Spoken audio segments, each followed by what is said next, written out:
તો કેમ છે મિત્રો, પહેલા લોકો તમે જોયું આપણે કેવી મજા કરી છે. આજે ઉત્તરાયણના બીજા દિવસ એટલે વાસી ઉત્તરાયણ. ત્યાં તો ભાણી કહે છે મામા આપણે જવું છે ગાંઠિયા લેવા. તો ચલો, તો આપણે આવી જશે એના માટે ગાંઠિયા લેવા. અને ગાંઠિયા લઈને નીકળી જશે ઘર તરફ. અને ઘરે આવીને કરવા બેસી જશે આપણે ચા અને નાસ્તો. ચા નાસ્તો કરીને સીધા આવી ગયા હતા ધાબા ઉપર. ત્યાં તો આપણે કિન્ને બાંધેલી પતંગનો ઢઢો તૂટી ગયો. પછી તો ઉડાડવા માંડ્યા આપણે પતંગ. પતંગ ચગાવીને પડી ગઈ હતી સાંજ. ત્યાં તો બેન આવે ત્યાં એમની સાથે કરી રહ્યા હતા આપણે ડિસ્કો. અને ડિસ્કો કરતા પડી ગઈ હતી રાત. અને આ હતી 2026 ની આપણા હાથમાં છેલ્લી પતંગ. પછી આવી ગયા હતા નીચે અને જવાનું તો બારે જમવા. પછી આપણા ભાણે કીધું હુકમ કર્યો તો આપણે નીકળી ગયા તરત જમવા માટે. ત્યાં તો બેન લોકો કહે છે ફોલો કરી લેજો.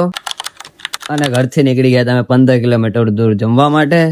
ત્યાં ફાઇનલી આપણે મળી છે એક હોટલ જ્યાં આપણે જમવા જવાનું છે. અને ફાઇનલી આપણે આવી ગયા હતા હોટલે જમવા માટે. ત્યાં આવી ગયું હતું આપણું જમવાનું.